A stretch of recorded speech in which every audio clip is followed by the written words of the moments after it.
everybody. Welcome to the Hallmarkies podcast. This is very exciting. This is one of our bonus episodes where we are putting on our Santa hats once again for a little Christmas in April. It's going to be very exciting to be talking about ivy and mistletoe. And and I have with me today to talk about this illustrious film. Haley Strong is here.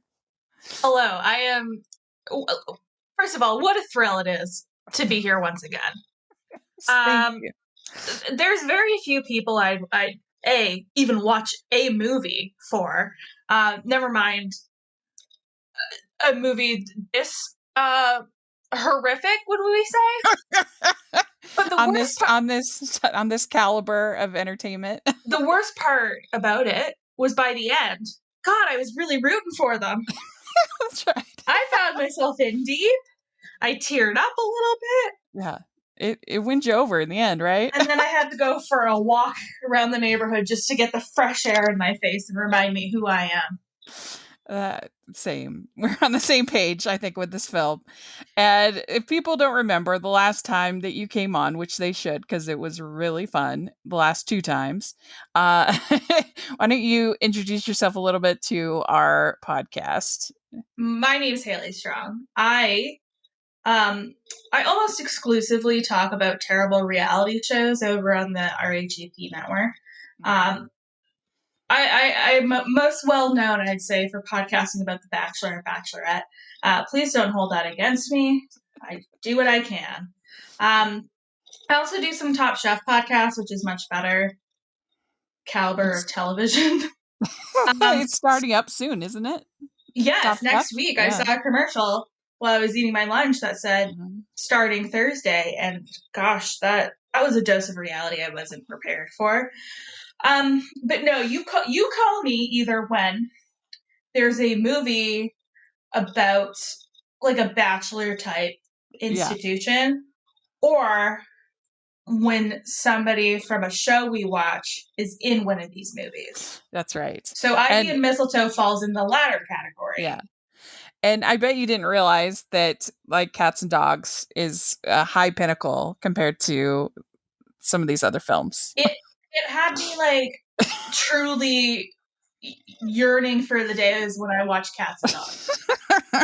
Yeah, I will not slander Reality of Love because I genuinely enjoyed that one. Yeah, that one was really good. That one I had a great time with. Mm-hmm. This one was out of the three I've been here for, it was like by far the worst in acting, script, production value. I'm no director, but there are some questionable choices made that I'd like to bring up. Yeah, we will.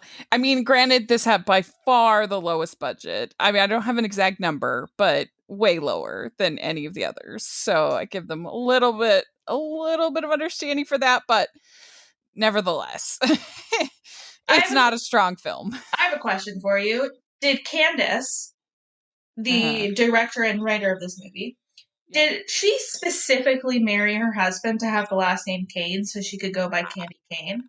I would not be surprised because so she is Candy Cane and it's pretty exciting. I mean, she is destined to write Christmas movies, I think. I agree. I thought you told me beforehand that this was a Candy Cane production. I thought A, you were making it up. B, that it was just like a pen name. But no, this woman's name is like legally Candace Cane, Candy Cane. And that was a absolutely shocking revelation to me. And she has no other choice but for this to be her career. I think so. It was determined by her. I mean, when you're named Candy Cane, what else are you going to do? What else are you going to do? Maybe own a candy store. That's okay. Yeah, or like a Christmas shop. I don't know, but I think this is a good path for her. Preferably both. Own a candy store and make movies on the side, which may be your actual path. I don't know. You could use the candy store as like a location or make like a series of movies based on this candy store. Yeah.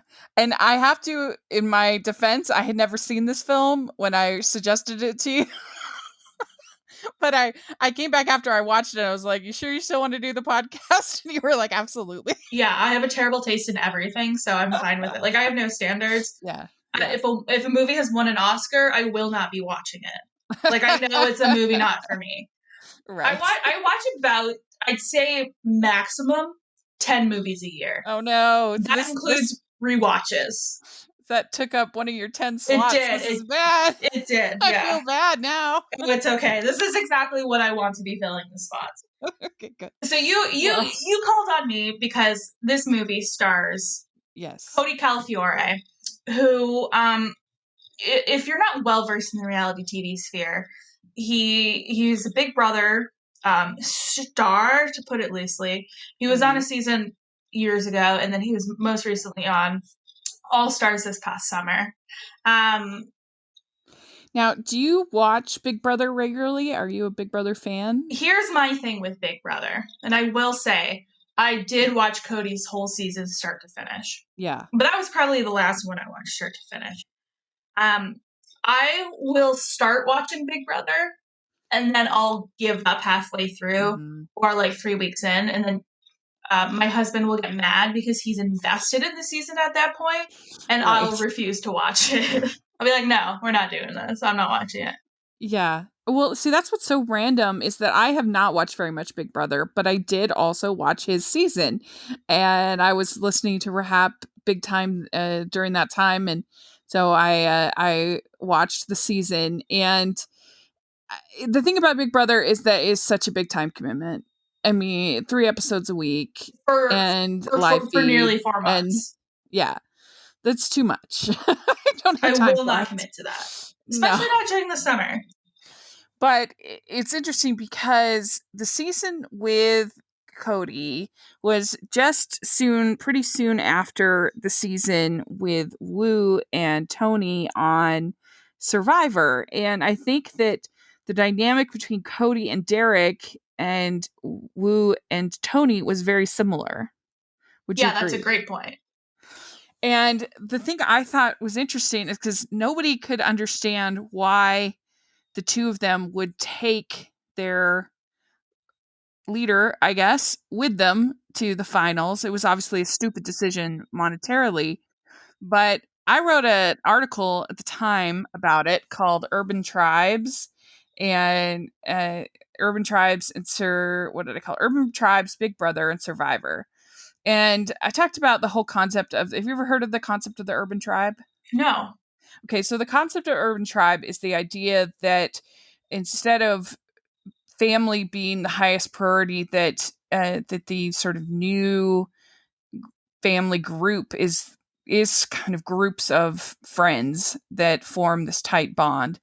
And there's a book by it called Urban Tribes by Ethan Waters, and he talks about the importance of these types of groups amongst young and unmarried, that they're more important than almost anything else for that age group. And it's a really interesting book, and it's something that I definitely really was really interested in, especially in my 20s, in this book. And it talks about how the urban tribe environment, particularly for the young single unmarrieds, that it is something that is more important than almost anything else. And so if you look at it through the lens of an urban tribe, perhaps the decisions made by Cody and Wu aren't as hard to understand.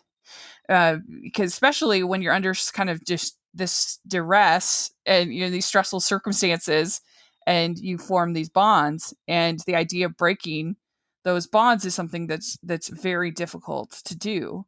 And I don't know, what do you think about that? Do you think there's some truth to that, about the way that we bond as millennials with our friends versus our family, kind of a thing? Yeah, I do, especially in a Big Brother Survivor scenario in which you're totally cut off from those other relationships you have in your life. So you develop these really strong bonds. And I also think in both Wu and Cody's case, they probably knew they didn't have the best chance of winning, but they felt in their hearts what the right choice is to bring their long-term partner with them to the final. For Cody, it was a long con, right? Like, spoiler alert for those who haven't checked out Big Brother All-Stars this past summer, he ended up winning. So good for him. And I think one of the things that helped him was that people knew they could trust him because he was dumb enough to bring Derek along to the final with him. Mm-hmm. Yeah. Yeah, I said in my article, I said, I realize it is a game, but I think the culture of urban tribes has created a loyalty over all else culture. And I'm actually glad to see it. It's kind of refreshing in a way. Especially as a single girl, it's nice to know there are guys out there who put loyalty and friendship over money and success.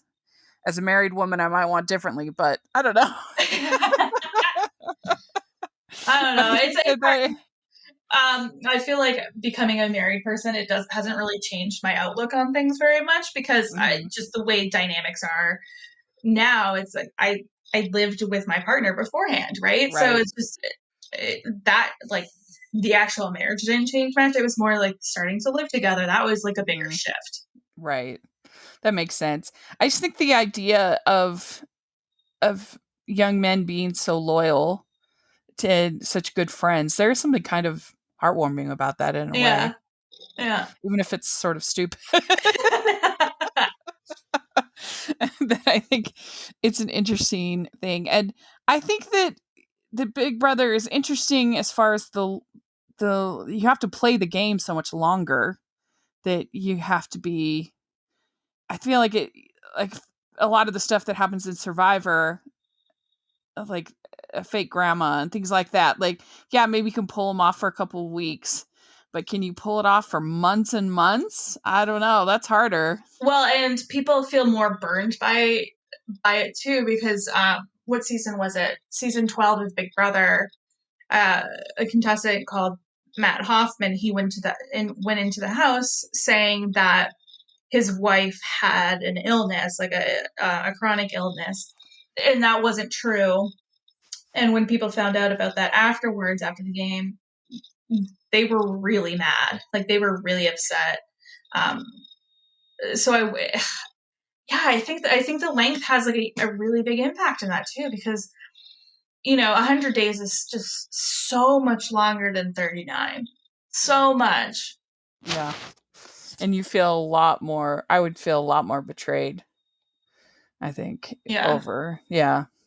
So it's an interesting show. Like, 'cause I haven't watched all that many seasons, but I think if I were to actually win a show, I think Big Brother, I'd have a pretty good shot. I've been thinking lately because I could do Survivor, but I get hangry, so it probably wouldn't be the best for me.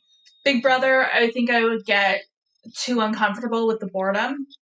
But I've been watching a lot of The Circle lately, and now that is a show I think I'd do well at. Yeah. That's true. I could do, I think, pretty well.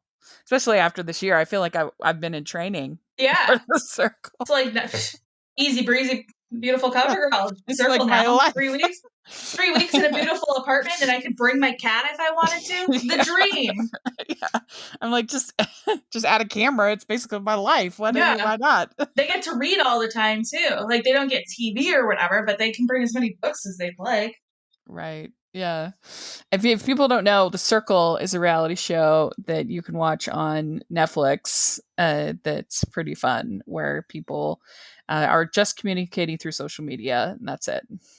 I didn't have faith that it would be a good show, but I'm deeply obsessed with it. Yeah.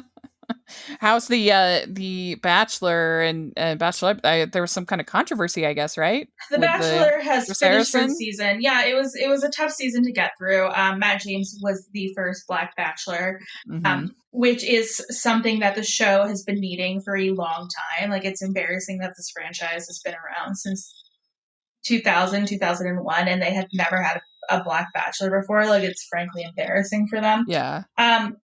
But what happened was, or what it at least felt like to me, was that they brought Matt in and said, look at us. Like, we're progressive. We're doing this. And they brought a lot of women in who were women of color, which was so wonderful to see, and there was a lot of great stories to be told. The unfortunate part was they dedicated a lot of time to a couple women who just started a lot of drama, and that was unnecessary. We didn't really get to know Matt, and it didn't really feel like they were willing to assist in telling his story, if that makes any sense. It just kind of seems like they were just like, look what we're doing. Okay, we're done. See ya.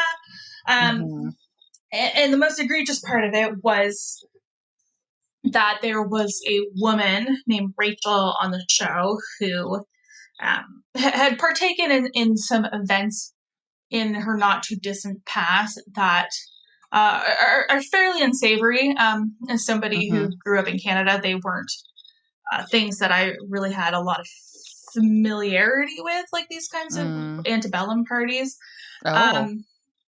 So these came out, and the types of posts she was liking from her friends or family, or even that she herself, weren't great. They were pretty not great. And then Chris Harrison did an interview with Rachel Lindsay, who was the first Black Bachelorette. And he didn't really go on to defend Rachel from this current season. But what he did was kind of knock down Rachel Lindsay's opinions about why it's not great. Like, he wasn't willing to listen. He was just more being like, oh, well, cancel culture is like such a terrible thing. Like, we should be able to let this woman speak. And Rachel's like, okay, sure, but you have a Black lead, and you're trying to tell me, a Black woman, that these parties weren't that bad 3 years ago. And Rachel made a great point, saying like, hey, I, as a Black woman, if I went to one of these parties, what would I be there? So that wasn't great. So Chris Harrison kind of doubled down on it, which was unfortunate, instead of taking it as a learning opportunity. So he just kind of backed away from the show for a bit. Anyways, spoiler again, but Matt James ended up pardon? Is he going to be coming back? It's hard to say. He's not going to be back for the next season of The Bachelorette, that's for sure. So we'll see what happens along the line. Wow. But it ends up that Matt picked this woman, Rachel, and they ended up breaking up before after the final rose, because he was like really hurt by these posts and her reaction to it in their conversations. So that was unfortunate. It was just kind of like it could have been a really lovely season, but they just production, or the powers that be, whatever, just botched every opportunity they had to make it good. Oh, that's too bad. Hopefully this next season will be better. I'm hoping so. Yeah. We'd like to take a second from this episode of the podcast to celebrate our sponsor of this episode, and that is the Hallmarkies Patreon. Do you love Hallmarkies podcast? Do you want an inside scoop into what happens on the podcast? Do you want early access to episodes and loads of cool perks? Now is the time to become a patron of Hallmarkies podcast. By becoming a patron, you get to access our patron Facebook group. You can request episodes or even be a guest on the podcast. And most importantly, any patron can join our monthly movie watch-alongs with stars like Paul Campbell, Natalie Hall, and more. It's as low as $2 a month to join in and become a special part of the Hallmarkies family. Please consider, and we will love you forever. Go to patreon.com/Hallmarkies. That's patreon.com/Hallmarkies. Well, let's dive into Ivy and Mistletoe. Let's do this. This is so exciting. So it starts. I when it was starting, within the first 5 minutes, I was upset, I'd say, at how bad it was. You were mad at me? No, angry? Not mad at you. I was mad at Julianne Michelle, who is probably a very lovely lady. Yeah. It was just kind of really bad acting. Really bad. Yeah. The acting is pretty terrible throughout, and it's in the writing, everything is pretty terrible. But it starts out with her she is going to drive all the way from Charleston to her family's house in, I forget where, in Boston. So she's going to take this, but there's the storm of the century. All the flights are canceled. She's like, nope, I'm going to drive 20 hours to be there. Her dad and brother are very concerned. She's not going to make it. As was I. I was also concerned. Yeah, I was like, she's going to die. Like 6 feet of snow. You told me this wasn't like a particularly long movie. So I was like, well, it ends in 20 minutes because she's dead. Yeah. Well, throughout this entire movie, it was just begging to be a horror movie throughout. Would you agree? Yes. Throughout. Pretty much every character, I was like, this person could kill everyone. Murder. At any moment. Murder. Yeah. The lady at the truck stop in Maryland. Murder. Yeah. Hey, how far is Richmond? Like, why? Are you going to take me there and murder me? Yeah. Yeah. So she gets all the way to this new town, but then she crashes her car because she's looking for her phone, which she left on the roof in Maryland because this woman had asked her how far Richmond was. So what I'm hearing is that it's Virginia's fault. Probably distracted driving. So it's so bizarre is they say that the tire. It says at the beginning that the tires are out. She has lost her tires, and then later on they say it's the axle, and I'm like, what is wrong with this car? It sounded like it was a combo platter of both. She was like, oh, they can just easily fix my tires, but the axle was bad. I mean, both tires going flat. That's a skill and a half. I will say, I'm a very anxious winter driver. If there's 3 snowflakes, I will not drive anywhere. Like, this whole scene was making me very uncomfortable. Like, it was like 10 minutes of her being like, it's going to be fine driving. I'm like, obviously it's not going to. She's going to crash. I'm glad she didn't roll her car or anything. That would have been really bad. It made me so anxious. Yeah. I was upset. So then Max finds her, Max tow truck driver, played by the great Cody.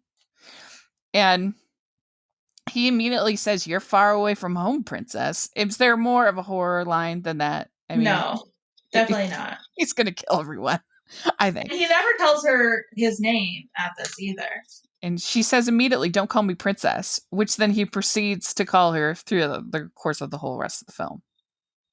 And he's like, I'm going to drop you off at an inn. Like, what kind of inn? Like a murder inn? Yeah. Like one of those horror hotels? Mm-hmm.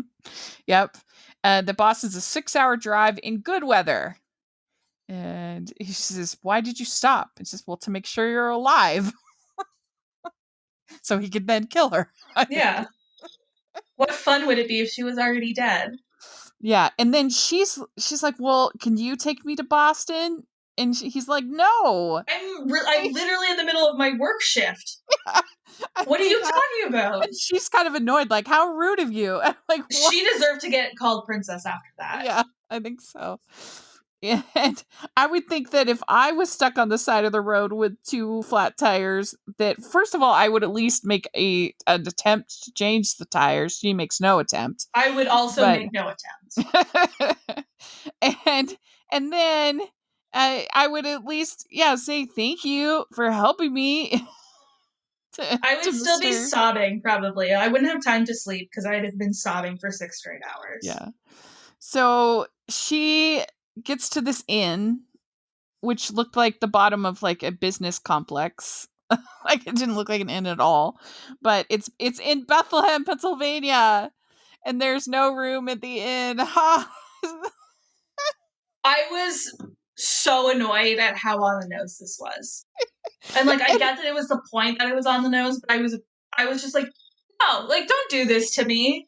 Yeah. No. Is Bethlehem, Pennsylvania even real? It is real. Okay. It's a real place. But they are even kind of cracking themselves up over the fact they don't just leave it being this like subtle thing. They're like, "Oh, isn't that hilarious? No room at the inn." It's annoying. I was mad. I was truly angry. Not gonna lie to you. Bethlehem, Pennsylvania. It's a city in Lehigh and Northampton counties I'm very close to the border. I'm about 2 turns away from it, in all honesty. I'm not that far from Pennsylvania, so I'm going to see how far from me this city is. Like, would it take less time for they me have to a get there population of 75,000. I don't understand why she never considered taking the train, because you can take an easy train up from Charleston up to Boston, no problem. It's 5 hours and 55 minutes from me. Not that bad. Not too bad. So you can make a quick trip if you wanted a behind the scenes investigation of Ivy and Mistletoe. You could do it. So what did you say the population of this town was? Bethlehem, Pennsylvania has a population of 74,982 people, according to Wikipedia. So it's no small town. That's not that small. No, it's not. They made it sound like it was 800 people. I know. They made it sound like it was 200 people. Like, how many people are coming to the party? 200. I invited everybody in the town. Right. Yeah, no, it's true. There's no one to help her. The mayor of the town, and just she happened to be there. Yeah, and she evidently brings in stragglers and vagabonds all the time. So he's very annoyed when Max sees this. Oh, another one of those. I would also be annoyed. I cannot blame him. And she says, I always say that everything happens for a reason, and I'm really looking forward to finding out what that reason is. I would personally murder a woman who said that there was a reason for my car accident. Yeah, I think that's traumatic horror movie moment. There's a reason you're here. Like, we put, what are those, like, strips, like rumble strips on, so your tires would pop, and then you could come here so we could kill you. Oh, come to my house. Yeah, we've got lots of room. It feels like Get Out all over again. I will pretend I understand the reference. I did not see the movie. Oh, yeah. My stipulations of movie watching, not only can it not be a good movie, it can only be a comedy, romantic comedy, or a movie based on a book I've read. That's it. Even then, I will not always watch a movie. Get Out is about a man who goes to this country house, and it turns out that there's lots of weird stuff going on. That's basically a sort of a plot. I recently read The Woman in the Window, thinking maybe I'd watch the movie when it came out on Netflix. Not doing it. Not watching that. No. That sounds very scary. So, yeah, they have a big fight between Max and his mom, and he's saying that she is very upset that you're letting a stranger stay at the house. He could be a murderer like you, Max. And he just like barges into the room. And she says, Max, sleep now.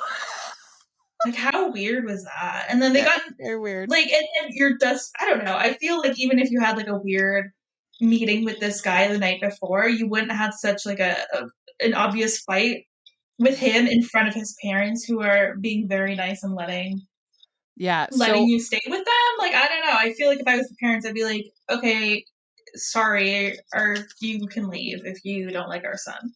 Yeah, so we find out that Ivy has been going to culinary school. She got a full ride, so it's very exciting. That's the only reason she has been apart with her family. Been in culinary school for 3 years, but I guess she's always been able to go and be at Christmas. It's just, this is the first Christmas she's been away from her parents.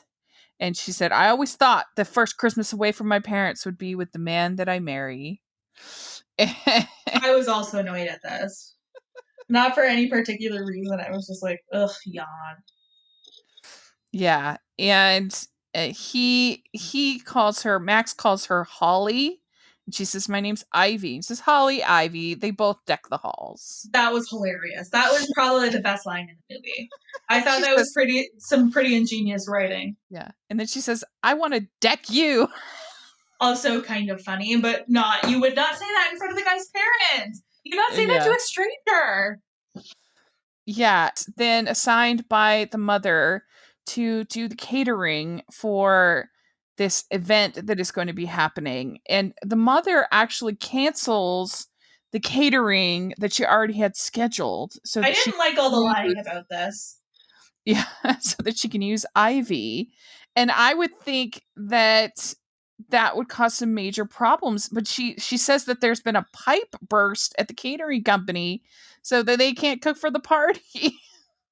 So like, oh, can you do it? And then the dad later was like, oh, I just talked to those guys and they said mom canceled. I hope the catering company held on to the deposit. I mean, it makes me wonder, does she do things like this for every stray that comes to stay at the mayor's house? Maybe, but it's almost like that last movie you made me watch where the woman just like randomly double booked people because she knew they'd fall in love. Yeah, that's right. But anyway, I worked in events for a long time. I was mad because like the caterer already definitely bought all the food for this, and you're just going to cancel.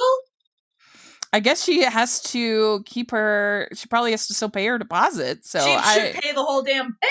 Yeah, I think so. Apparently, she has the money to. She invested well. Brighter. Imagine that, having money to invest. Must be nice, lady. She is amazingly confident at this matchmaking, considering the fact that from all intents and purposes, they hate each other at this point. So I don't know how she knows that this is going to be a positive thing.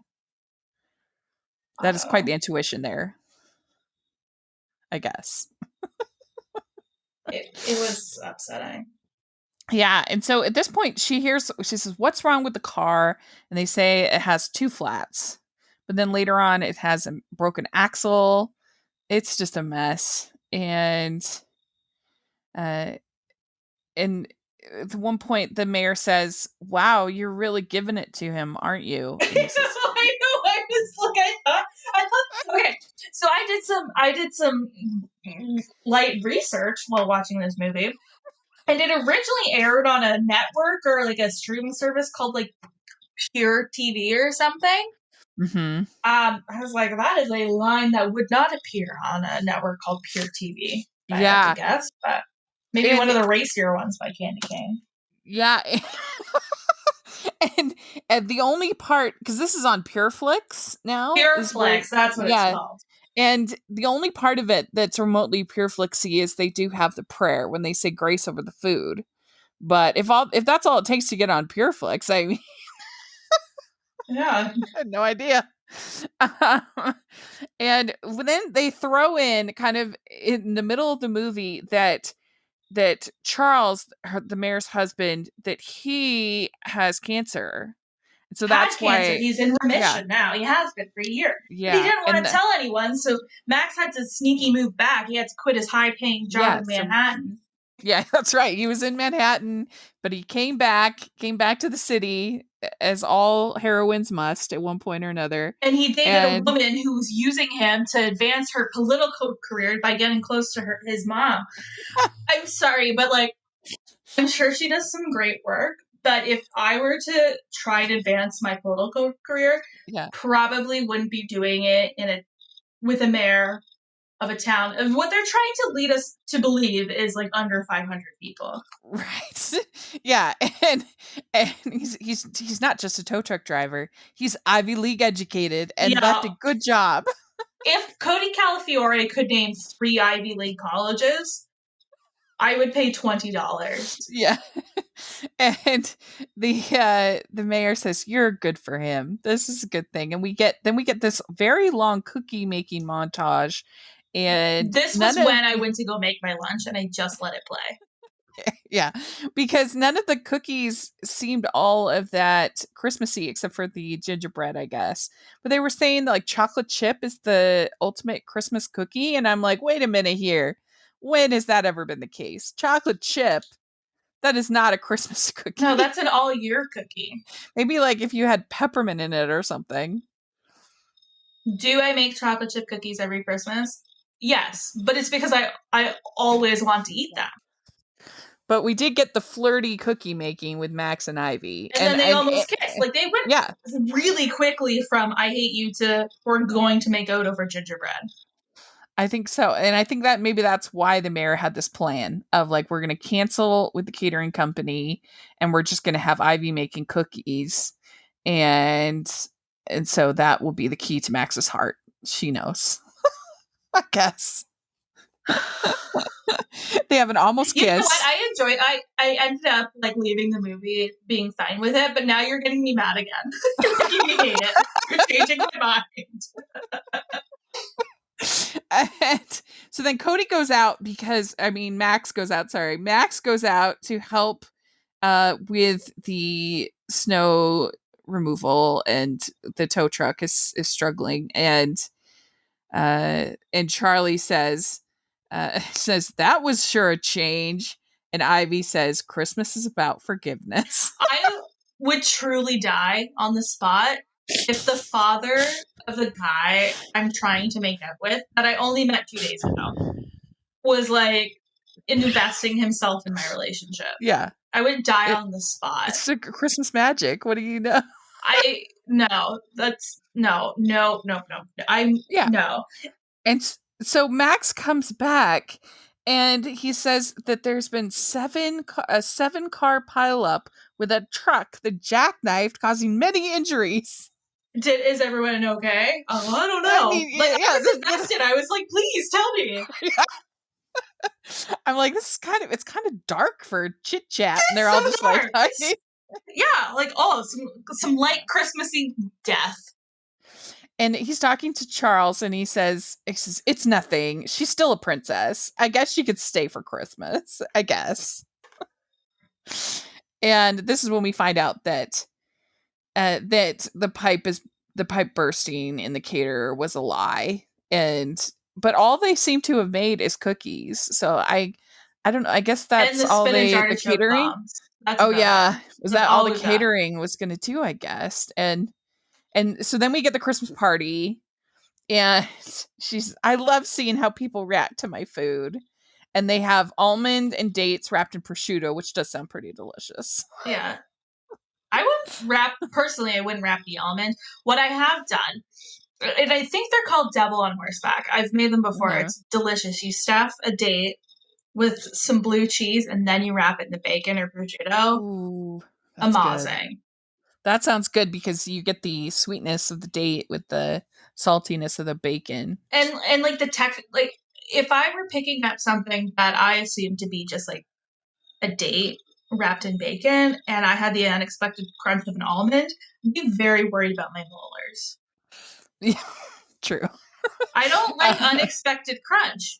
Like, I want to be expecting my crunch so I know, so my teeth are prepared. That's true. That's a good point. So then you have her kind of sort of protecting Max's plate of food from these other girls who were like seizing upon it and trying to like flirt with him. But no, she fixed him a plate. 'Tis the season. She's going to get it to him. And then Charlie says, you might have given Max the greatest Christmas gift of all. I have to say that the two fathers in this movie were some of the worst acting performances that I've ever seen. They were so bad. And the brother her brother was terrible too. Yes. It felt like, are these two dating on the side or something? Like it's her brother. Like the Folgers coffee commercial. Yeah. Yeah. It was upsetting, that's for sure. I don't know. But I have to say, the most upsetting part of the movie, the whole movie for me, when Todd, an obvious creep, was trying to make out with Ivy under the mistletoe. Oh yeah, that was creepy. And then he kind of Max slips in. What I thought was going to happen, and I'm glad that they didn't follow my little through line, was I thought that Todd was going to kiss Ivy, and Max was going to see it from a distance, and then he was going to get mad. Yeah, I wrote down creepy Todd, who was apparently engaged. And then Max was like, "Oh, where's your fiance?" And then he's like, "We broke up." Yeah, and he says that it's 8 years bad luck. I have never heard this. I've watched I can't even tell you how many Christmas movies. I've never heard 8 Years Bad Luck if you don't actually kiss under the mistletoe. I haven't either. I also haven't seen a mistletoe in real life. I mean, I know the oath of the mistletoe is strong, and I've seen that in many films, but I've never heard this 8-year thing. This is new to me. This bad luck. Well, it's a specifically Bethlehem, Pennsylvania thing, I guess. Maybe, I think so. And so then Max says, "I'm sorry for kissing you without your permission." What an unsexy first kiss, too. No, it's true. And like, there was no passion behind it. Like, their almost kiss in the kitchen was way hotter than this weird mistletoe kiss. Yeah. And he thought that the person visiting the stray says, "We always take in strays for the holidays." And he says, "I thought it was a hitchhiker, but then when I saw you in the silly pajamas, I was relieved." But then he like made fun of her pajamas during the initial scene. Yeah, it was weird. It was weird. And then we get the scene on the couch, which we think is going to be a lot more than it is. But Ivy falls asleep while Max, spills his entire heart and soul to her. Well, a woman he met 48 hours ago. Yeah. And then he picks her up and takes her to her bed, which I thought was so awkward and weird. I would just be like, please leave me. Yeah, just like put a blanket over. The thought of sleeping in my makeup, too, like, it makes my face hurt. Yeah, that's true. And so she's got the broken axle. "Don't worry, princess. We'll take good care of you." Horror movie. Yeah. And so they make chocolate chip cookies for Santa. And that is where they say that those are the ultimate Christmas tradition. And I'm like, what is happening? And so they make the Christmas wishes. What did you think of the Christmas wishes? Okay, I'm not a science person. Is that true that because of the hot and cold air in a chimney, it'll just like suck the wishes up? I don't think so. Okay. I was skeptical. I bought it because I'm dumb. But I was like, oh, wow, that is magical. Cool, science. I mean, far me to decry Christmas magic, but I don't I don't think, but I am also not a scientist, so. I thought the Christmas wishes was cute. I thought that everyone wearing matching pajamas was cute. Mm-hmm. I mean, I love Christmas pajama traditions. Very into that. Yeah, and then he's saying she's so different, so close to her family. She drives just to get to her family for Christmas, which isn't that like 90% of humans? I mean, you would think, but so different. So different. Mom she's said so she's committed. single. She's committed to you. She cooked for you. I was like, okay. Yeah. Mom said she's single, so maybe there's a chance. She could move here. That would be amazing. Okay, the way he just planned her whole life made me so uncomfortable. Well, she's going to move here, and she's going to invest all of her savings into this restaurant that just closed down the street, and I'll help her, and it'll be great, and we'll just live happily ever after. Yeah. And then she makes beef Wellington, which is, how did they have all the ingredients for beef Wellington? Just like at a moment's notice. I'm very amazed. Oh, well, because she had leftover pastry from the whatchamacallit bombs. Yeah. Okay, but I would think that I'm no baking expert, but I've watched a lot of food television in my day. What I would assume that the pastry used for the spinach and artichoke is a lot flakier than the pastry you'd want for beef Wellington. Like, you'd want a puff pastry for a beef Wellington, where the other one you just want like almost like a phyllo dough, like something really thin. Right. And you need mushroom. You need for beef Wellington. And those things take 5 hours to cook. So you would know that you're getting beef Wellington before dinner. That's true. That's a good point. And we find out he was a wrestling star in high school. And Mayor shows his photos and says, "I think he's still cute. Do you?" Ew! Like, oh. She was like, yeah, like, I think my son's like a rather good-looking dude. Can you imagine your mother-in-law sat you down with your husband's pictures? I was like, do you think he's cute? She'll sit me down with his pictures and be like, look what a doofus he looks like. Yeah. Like, hilarious. I'm keeping this. Yeah. This is Christmas. Look what a cutie my son is, and like, if you guys have a kid and it grows up, this is what it's gonna look like. Oh, it was 10 years ago. It was so loud. Oh my God. Judy was embarrassing. Yeah. So yes, this is a Christmas I will never forget. And then the mayor says, maybe you got stuck in Bethlehem to meet Max. So it's very Kismet. Again, they met 48 hours ago. Yeah. And she says that doing the Christmas wishes is that it's a great way to find out what your kids really want for Christmas. And I'm like, wouldn't that be too late? I mean, I guess you go out that night. Even if you had Amazon Prime, you're really quick on it. I know. And Max says, I want to do something special for Ivy. I've never wanted to do something nice for someone in my entire life. Oh, does he not have any friends? I mean, this woman who broke his heart, really, it was deep. They were together for wound. 3 months. I'm sorry. Maybe that's callous of me, but get over it.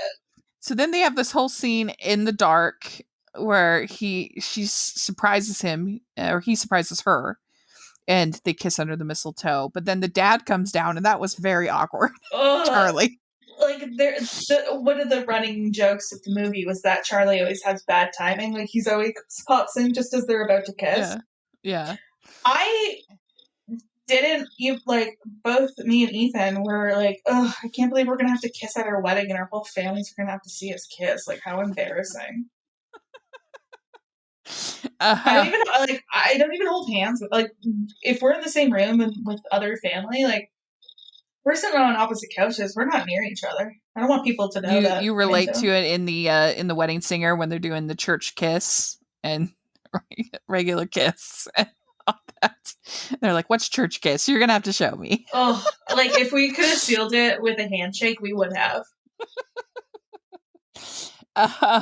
And they say then they say you saved Christmas for this whole town by cooking and you cooked dinner for us. They started this relationship on a lie. That's not okay for me. I would be uncomfy with the level of, I don't know, just manhandling everything. And then Max, yeah, and then Max says, "I was rude, and I'm sorry for that. You showed me what I was missing in my life." And you don't know this woman's middle name. Yeah, and surprise, he has brought her family over. Somehow he managed in that evening. He read her wish. He read her wish and brought them there. And I had a hard time wrapping my head around the plausibility of, well, no flights were flying into Logan, but they were flying out. Why? Right. Why were they flying out, but they couldn't fly in? Did the storm move south so that none of those flights could leave? I was very confused. Yes, I think they could have easily taken an Amtrak. Yeah, they could. Were you scared he was going to propose at Christmas dinner? I was. Me too. I was very scared. And he says then the mayor says, "I want to invest in you." So she's going to open up a restaurant. This is her dream, her secret dream. The mayor has always wanted to have a restaurant for some reason. We have no idea why. It's a lot of work, man. And then Max says, "Funny how our families get along. It's like they've known each other forever." Or maybe they just met, so everyone's on their best behavior. Yeah. And then he says, "And that's how I feel about you. Maybe it was meant to be." I was hurt. And that's it. This. That's the ending for our great film. You're right. This was terrible. This was an awful movie. You're absolutely correct. I'm often clouded by love. So yeah, they made a movie, so good effort on their part, but it was not the best. It really was. No, it was not one of the top 10 movies I've seen this year, that's for sure. No. And I feel bad that it's taken up one of your slots. It's fine. It's fine. You know what? It was worth it for me. But how do we feel that Mr. Cody did? I thought he was one of the best actors in the movie. Yeah. I thought he was pretty good. Yeah. So hopefully he will continue to Apparently, yeah, okay. So like I said, for the first time in about 5 years, I did some light research for a podcast. By that I mean I did a deep dive on Candy Cane's Instagram account. Uh-huh.